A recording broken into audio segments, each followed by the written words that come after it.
Assalamualaikum warahmatullahi wabarakatuh, Bapak Ibu. Selamat siang dan salam sejahtera.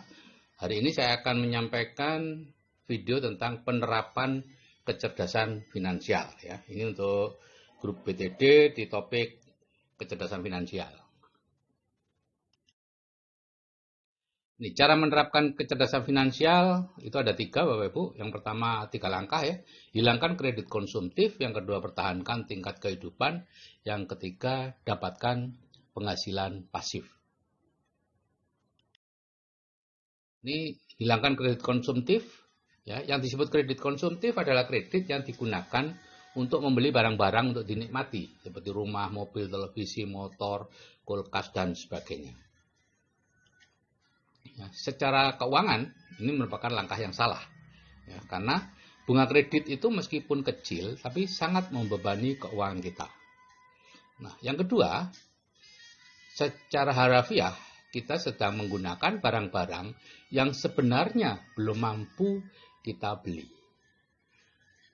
Kemudian ditambah lagi dengan pendampingnya. Kalau kita membeli rumah misalnya, maka kita merasa perlu menambah macam-macam gitu ya. Ada sofa, ada kulkas, ada apa, dan lain-lain. Ya. Nah, kalau Bapak Ibu menginginkan ketenangan hidup, hilangkan semua kredit konsumtif kita. Terutama kredit konsumtif yang cicilannya dibayar dengan penghasilan aktif. Memang sangat tidak mudah, karena itu seolah-olah sudah menjadi biasa. Tapi itu tidak biasa, Bapak Ibu. Ya. Dan memang membutuhkan tekad yang kuat. Jadi segera hilangkan kredit konsumtif Anda kalau Anda memang ingin memiliki kehidupan yang tenang, tidak dikejar-kejar hutang. Yang kedua, pertahankan tingkat kehidupan. Orang Tionghoa memiliki falsafah, jika kita mendapatkan 100, hanya 10 yang boleh dimakan. Sedang yang 90 digunakan untuk kepentingan masa depan.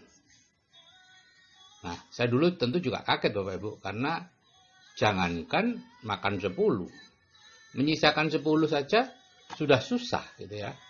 Nah, tapi ternyata memang ya itulah yang memang harus kita lakukan kalau kita ingin memiliki kehidupan yang baik di masa depan.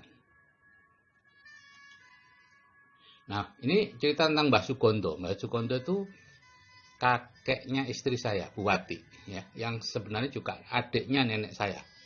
Jadi ada 4 bersaudara, nenek saya itu nomor 2, Mbah Sugondo itu nomor 4. Nah, Mbah Sugondo orang yang terkaya di desanya, di desa Kebonsari Kidul, Yosowilangun Kidul, Kabupaten Lumajang. Nah, saat saya SMA, saya masih ingat itu. Saya bertanya kepada beliau, kenapa beliau paling kaya dari 4 bersaudara? Ya. Nah, kemudian beliau menjawab, bahwa berapapun tambahan penghasilan yang diperoleh, tidak digunakan untuk hidup, melainkan untuk dikembangkan lagi. Disewakan sawah, akhirnya bisa beli sawah, dan seterusnya. Sehingga pada akhir hayat beliau punya 12 hektar sawah, kurang lebih. Nah, saat saya memulai perubahan, Bapak Ibu, atas anjuran mentor, saya menurunkan gaya hidup, gitu ya. Sebagian besar mobil dijual, ya, sisakan 2. Tadinya ada 5 mobil. Kolam renang tidak diisi lagi, ya kebetulan memang anak-anak sudah agak besar. Dan kebun anggrek, ya, di sepanjang tembok belakang rumah saya di Batu itu penuh dengan anggrek bulan, tidak dirawat lagi, ya. Dan kebiasaan rekreasi dengan keluarga besar setiap tahun menyewa bus dan lain-lain di stop. Nah, itu sangat emosional. Karena orang akan menganggap kita sudah bangkrut, menurun, dan lain-lain. Ya, mereka tidak tahu apa yang kita tahu. Dan yang ketiga, langkahnya adalah mendapatkan penghasilan pasif. Bisa dengan cara investasi atau dengan bisnis bersistem. Ya, kalau Bapak Ibu melihat di cash flow quadrant ada di kuadran kanan, yaitu investasi dan bisnis bersistem. Bisnis bersistem ada 3, yaitu korporasi atau konglomerasi, yaitu jaringan bisnis besar. Yang kedua adalah waralaba atau jaringan bisnis sejenis. Dan yang ketiga, networking, jaringan perorangan. Nah, Bapak Ibu mau menggunakan yang mana untuk mendapatkan penghasilan pasif, apakah investasi, apakah bisnis-bisnis bersistem, itu tergantung dari usia Bapak Ibu, keahlian bisnis dan modal yang dimiliki. Ya. Kalau usianya masih muda, ya silakan membangun korporasi atau konglomerasi, ya jatuh bangun dalam bisnis itu biasa. Ya, kalau punya modal, ya silakan membeli investasi atau membeli waralaba. Gitu ya. Tapi kalau Anda usianya sudah di atas 30, tidak punya keahlian bisnis, tidak punya modal seperti saya dulu, pilihan Anda sangat terbatas, yaitu di networking. Kalau Anda mendapatkan penghasilan pasif, kalau ingin mendapatkan penghasilan pasif. Kalau ingin bekerja terus seperti sekarang, ya tidak masalah, itu pilihan saja. Nah, ini kalau Anda ingin berbisnis, ada dua cara untuk bebas finansial melalui bisnis. Yang dimaksud bisnis ini bukan bisnis networking, tapi bisnis konvensional. Yang pertama adalah mendirikan korporasi atau konglomerasi tadi itu ya. Itu pun ada dua cara. Yang pertama adalah coba-coba, artinya melakukan sendiri semuanya, ya, mendirikan bisnis, kemudian membangun sistemnya sehingga menjadi autopilot. Nah, di sini dibutuhkan waktu 20-30 tahun dan perlu 2-3 kali bangkrut. Ya. Makanya biasanya dikatakan yang muda aja, yang di bawah 30, silakan melakukan ini. Gitu ya. Yang di atas 30 sudah berkeluarga dan lain-lain kadang-kadang sulit. Karena secara sikap sudah tidak benar. Kemudian cara yang kedua adalah membangun bisnis networking sampai berhasil. Ya.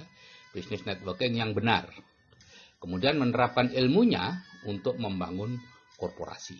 Ya, jadi Robert Kiyosaki mengatakan bisnis networking dengan sistem yang sudah teruji, ya, usianya sudah di atas 10 tahun, kemudian memiliki pendidikan yang baik. Atau cara yang berikutnya adalah 4 langkah menuju kebebasan finansial. Ya, tadi dua cara ya. Pertama mendirikan korporasi, konglomerasi. Yang kedua 4 langkah menuju kebebasan finansial. Langkah pertama mendirikan bisnis apa saja. Kemudian langkah kedua reinvestasi di bisnis, terus menerus hasil bisnis direinvestasikan lagi, reinvestasikan lagi, terus menerus sampai bisnisnya besar. Setelah itu keuntungan dari bisnis diinvestasikan di properti.